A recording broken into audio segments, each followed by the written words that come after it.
Bienvenue sur Cibitech. Aujourd'hui, nous allons voir comment créer une calculatrice avec Python en utilisant la bibliothèque Qt Design. Ok.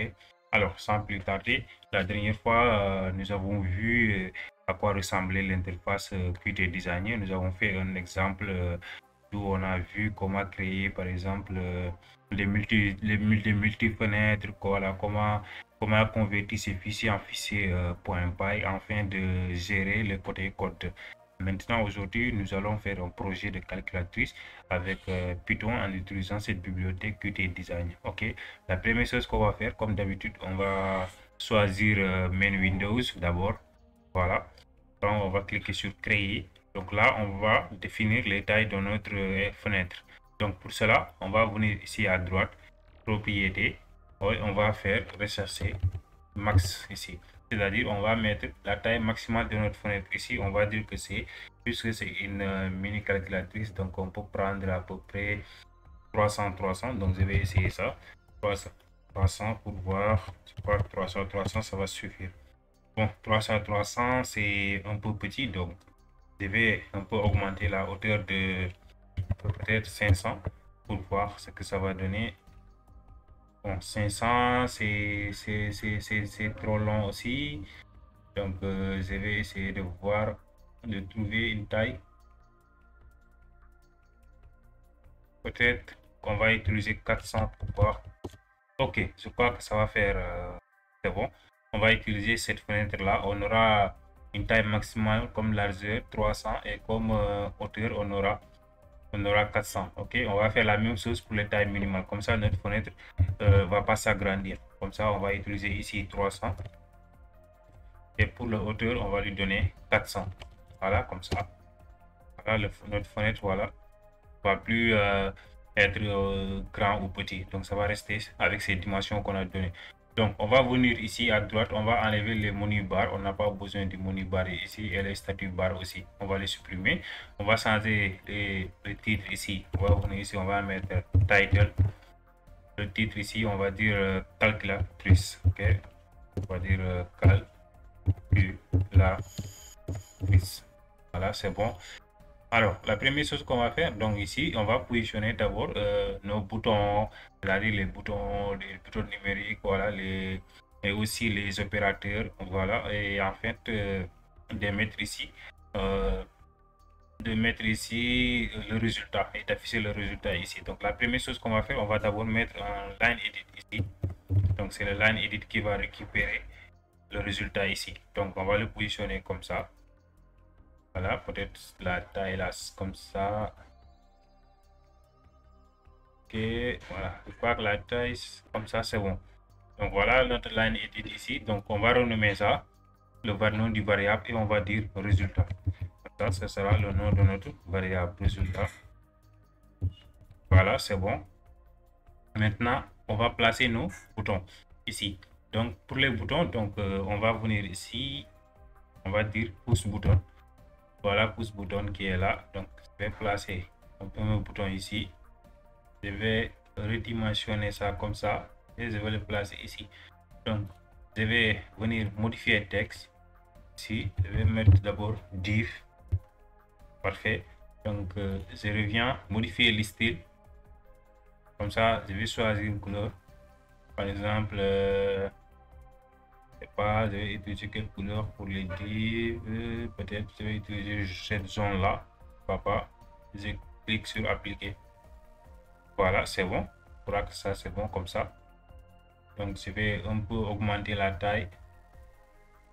Voilà, c'est bon. Donc je vais recopier cette même bouton là. Je vais le copier ici et je vais le coller là. Comme ça sera pour le modulo. Donc je vais revenir ici, modifier texte et je mets mode comme pour modulo. Comme ça. Voilà, parfait.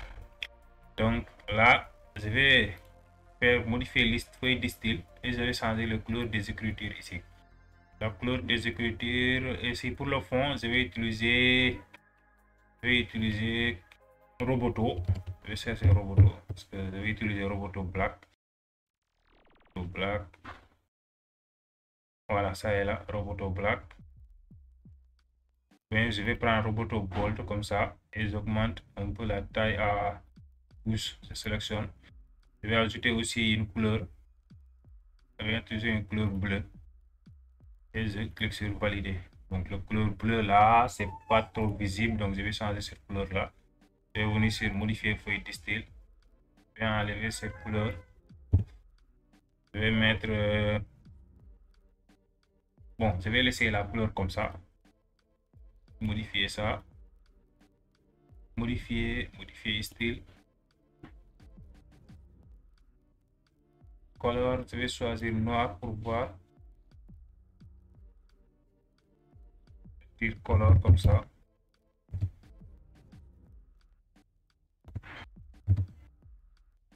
Deux points. Et je mets un point virgule. Ce sont des feuilles de style quoi.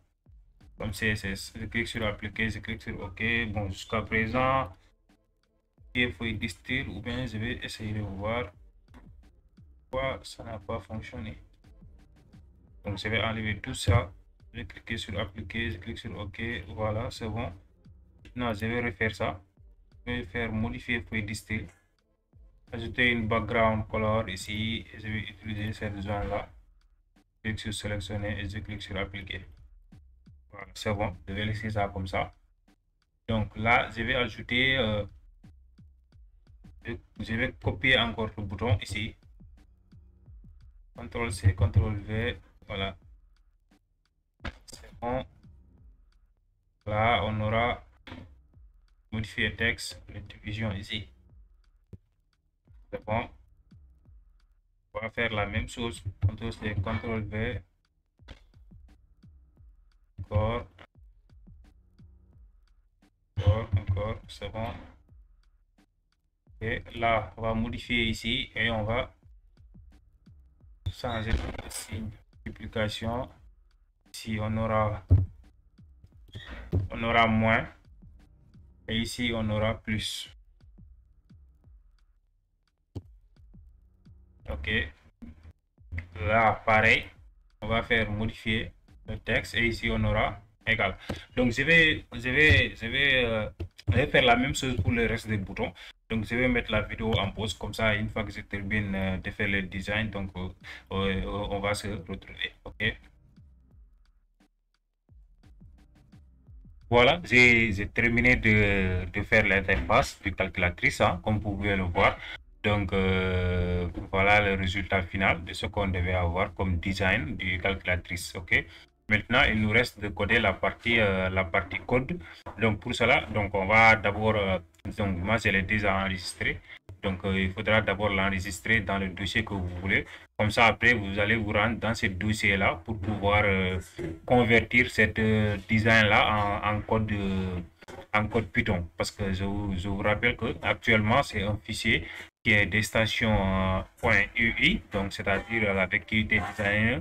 Donc maintenant, il nous faudra convertir ce fichier-là. La dernière fois, nous avons vu comment convertir un fichier de l'estation UI en fichier.py. Donc, nous allons nous rendre directement dans notre page, dans notre dossier pour convertir ce fichier-là. OK. Voilà. Je vais dans le dossier PyCharm. Je vais dans mes projets Qt, calculatrice. Voilà. Voilà le fichier de l'interface que je viens de créer. Maintenant, il me faut convertir ce fichier en fichier.py pour pouvoir l'utiliser. Donc, je vais faire un clic droit pour ouvrir le terminal ou bien CTRL-ALT-T pour le raccourci. Donc, j'ouvre le terminal ici. Donc, là, je vais juste prendre la commande ici. C'est un peu long donc, comme que je l'ai déjà fait. Donc, ça est là. La commande est là. Donc, je vais agrandir un peu la fenêtre comme ça pour mieux voir ici. Je peux venir ici, augmenter un peu la taille. Voilà, c'est bon. Maintenant, ici, on va mettre le nom de calculatrice. Par exemple, je vais dire calculatrice,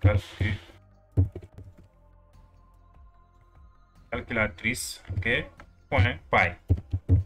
Calculatrice.py. Donc, on va changer ici le fichier. On va récupérer le nom de notre fichier .ui. Donc, c'est calculatrice, ça veut dire calculatrice.ui. Et je clique sur Entrée. Donc voilà, mon fichier a été généré automatiquement, comme vous pouvez le voir, calculatrice.ui. .py, ok, c'est un fichier Python maintenant.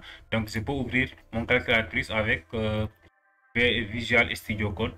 Comme ça on va procéder à la partie code de cette interface là. Donc on attend un peu que VS Code s'ouvre.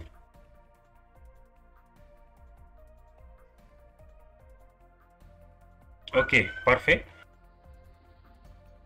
Voilà le code de notre fichier qu'on vient juste de convertir qui est là, le calculatrice.py. Alors, comme je vous ai dit la dernière fois, lors de ma dernière vidéo sur la formation sur PyQ, donc à chaque fois, moi je préfère séparer la partie code du partie design. Donc on va faire la même chose ici. Je vais créer un nouveau fichier que je vais appeler main.py. Vous avez appelé main.py ici. Donc c'est le fichier qui va être la partie code et notre fichier principal, c'est-à-dire notre fichier main. On va exécuter le programme à partir de cette fichier là. Donc la première chose qu'on va faire, on va importer les modules ici. Donc on va aller prendre les modules qu'on a besoin, ce sont ces modules là, et on va les mettre ici aussi au niveau du main. Donc là on va aller jusqu'à en bas, on va enlever le main ici, c'est-à-dire cette fichier ne sera plus le fichier main. Donc on va plus l'exécuter le code à partir d'ici, mais on va l'exécuter ici à partir du main ici. Donc on va le coller ici. Je vais enlever ça. Je vais enlever les index parce que c'est comme ça qu'on devait faire. Donc on n'a pas besoin d'indexer ça. Donc je vais faire comme ça. C'est bien. Maintenant la première chose que je vais faire ici, je vais importer la classe ici. Je vais importer la classe principale, parce que ici la classe principale ça s'appelle UU main Windows.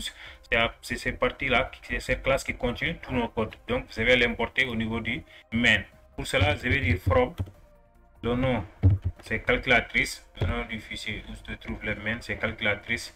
Je vais dire from calculatrice import et je vais importer le nom UU main Windows.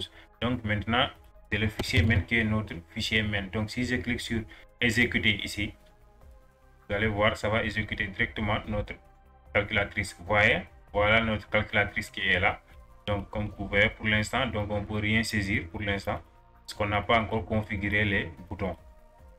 Alors maintenant, on va créer des fonctions pour pouvoir afficher nos éléments au niveau du calculatrice. Par exemple ici, au niveau du fonction résultat ici, on doit cliquer sur le bouton pour que ça affiche ici. On avait donné comme nom ici résultat, donc on va récupérer ça ici.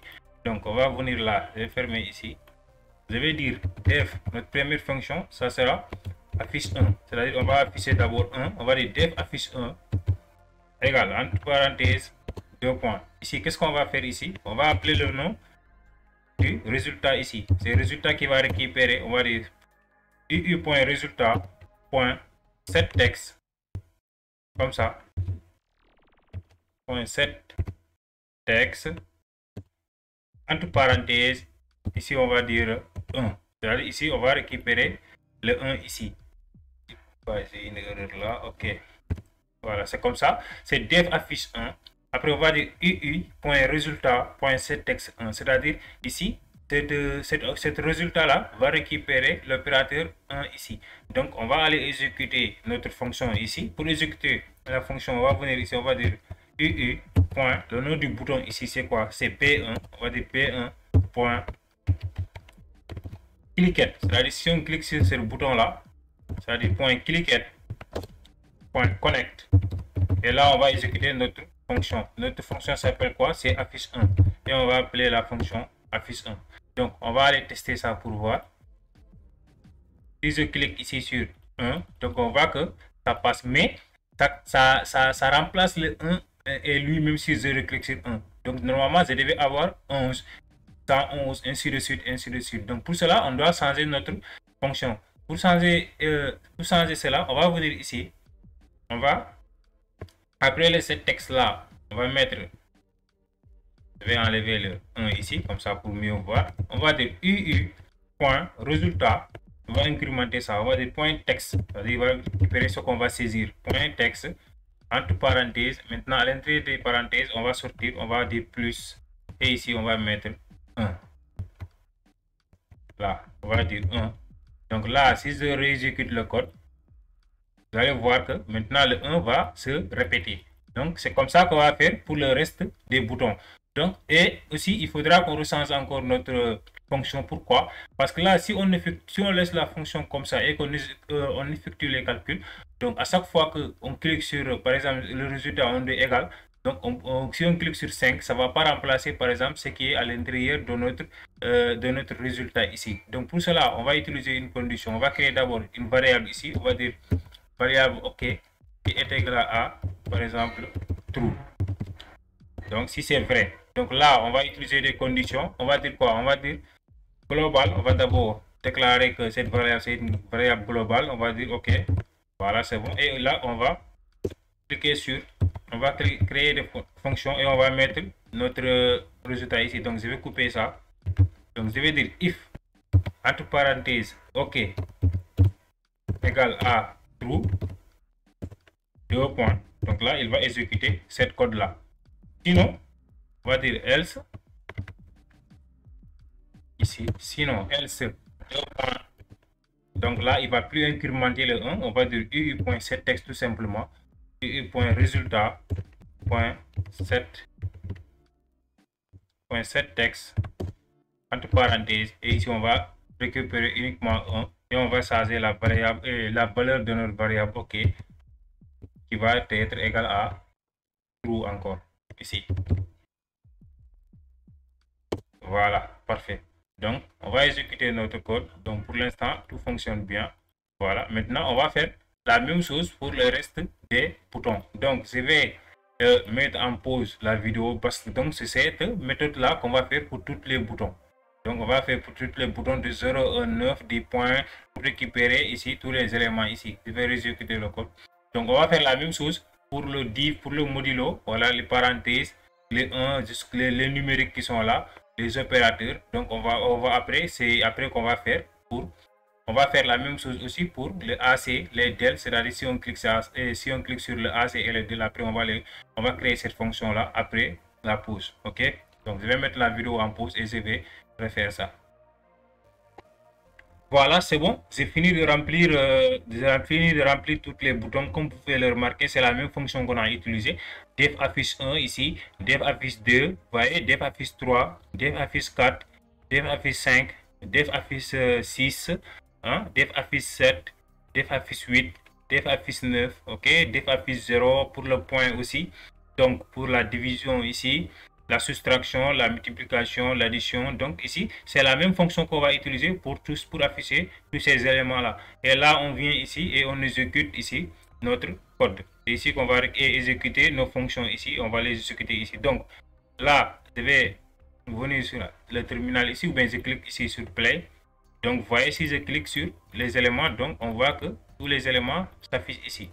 Vous voyez, donc tous nos éléments s'affiche. Donc maintenant, il nous reste à configurer maintenant le bouton égal ici. Le bouton AC, c'est le bouton AC là, c'est pour supprimer tout ce qui est à l'intérieur ici. Et le bouton del, c'est pour supprimer uniquement le dernier élément qui est là. Ok, donc sans plus tarder, on va aller vite fait configurer ces boutons là. Comme ça, on va continuer. Donc je vais fermer ici. Là, je vais nettoyer CTRL L, le terminal ou bien clean. Donc je ferme ça. Je reviens ici. Juste à partir des fonctions pour les opérateurs ici. Donc là, on va faire d'abord pour l'affichage, pour effacer tout, pour le def affiche AC.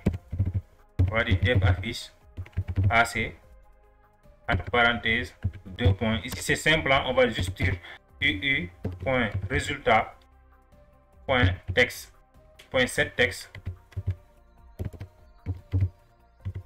.setText comme ça, entre parenthèses, et on va mettre des guillemets vides comme ça. Comme ça, ça va supprimer tout. Donc, on va créer une variable pour del. On va dire def affiche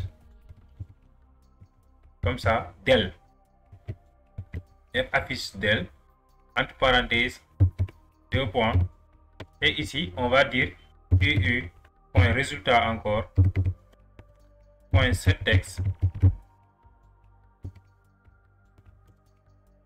Entre parenthèses, ici, on va dire quoi? On va dire uu, on va incrémenter aussi uu.résultat, ici, .text. on va dire point texte. Parce qu'on va récupérer ce qui a été supprimé, on va dire point texte, entre parenthèses ici. Maintenant, on va ouvrir là, juste après les parenthèses, on va ouvrir le crochet de 5 ici. On va mettre un 2 points, on va mettre -1, comme ça va supprimer le dernier élément. Le dernier élément ici, on va dire -1 ici. Donc là, on va faire la même chose, def calcul, c'est-à-dire def égale, pour les calculs, on va dire def égale, def affiche égale ici, entre parenthèses, on met 2 points, et on va dire UU, point résultat, point set texte. Ok, point set texte.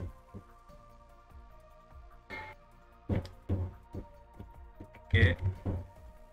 Entre parenthèses, ici on va utiliser une fonction qui est déjà présente sur Python. Cette fonction qui s'appelle eval. Eval permet ici d'évaluer, c'est-à-dire si on fait un plus, si on met le signe plus, il va savoir directement que ici il s'agit d'une addition. Si on met multiplication, il va savoir directement qu'il s'agit d'une multiplication. Tout d'abord, on va convertir en STR, parce que le syntaxe ne prend que les STR, puisqu'on va faire des calculs avec eval, donc forcément que ça va nous donner des nombres. Donc il faut convertir ces nombres-là en STR ici.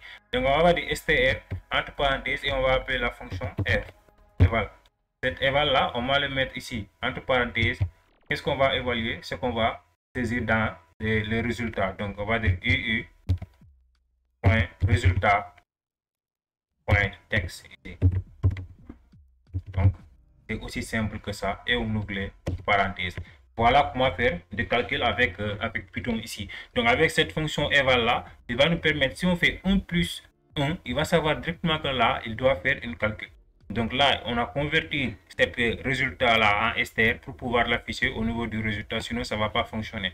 Donc on va venir ici en bas et on va exécuter les fonctions ici. On va dire UU point. D'abord, on va récupérer le bouton AC. On va dire AC. BTAC. UU point BTAC. Ok, BTAC est là. Point cliquet. Si on clique sur ce bouton là, point connect, on va se connecter. On va exécuter la fonction du moins, point connect. La fonction s'appelle affiche AC. Affiche AC comme ça. Donc là, c'est pas point virgule, c'est point. Voilà. Je vais faire la même chose. UU point pour le bouton del. Tiré de 8 del. Voilà, pour le bouton del.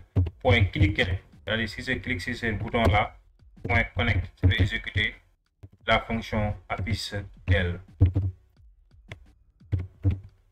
Je vais afficher affiche del comme ça. Et enfin, UU.pt égale, notre bouton égale, point cliquet. Si on clique sur ce bouton là, point connect, et on va dire affiche égale. On va descendre en bas, affiche égale est là. Donc voilà, on vient de terminer d'exécuter nos fonctions. Maintenant, on va faire un test pour voir que tout fonctionne bien. Donc là, ici, attribut connect. Donc j'ai fait une erreur quelque part. Line 173, donc c'est juste en bas. Ok, bouton égal point clic. Voilà, ici c'est cliquet au lieu de clic. C'est cliquet. Pour cela que il m'a généré une erreur. C'est cliquet au lieu de clic. Voilà, parfait. Donc je vais réexécuter ce code là. Donc si je dis par exemple 4 plus 4 égale, donc ça me donne directement 8. Si je dis par exemple multiplié par 98 égale 784. Si je clique sur del, vous voyez que ça supprime le dernier élément. Donc si je clique sur AC, ça supprime tout. Donc on peut vérifier pour les parenthèses aussi. On voit que ça marche. Donc je vais faire del. Si je dis 5 par exemple fois parenthèse 5 plus 6, je ferme les parenthèses, je fais égal. Vous voyez que ça marche. Si je fais del, ça marche. Si je fais div de 5 comme ça, le résultat c'est 2. Si je fais par exemple aussi modulo 2 modulo de 9 égale à 2. Donc je vois que tous mes boutons fonctionnent. Ok, les points aussi, ça fonctionne, hein, 2 fois. Voilà. Vous voyez que ça fonctionne, tout fonctionne bien. Voilà ce qu'on devait voir dans cette vidéo. J'espère que vous avez compris les concepts qu'on a utilisés dans cette vidéo pour créer cette calculatrice. Donc ne vous inquiétez pas, je mettrai en description ici le code source, ok, pour ceux qui ont besoin de cette code source là. Donc merci d'avoir suivi cette vidéo. On se donne rendez-vous pour une nouvelle tutoriel.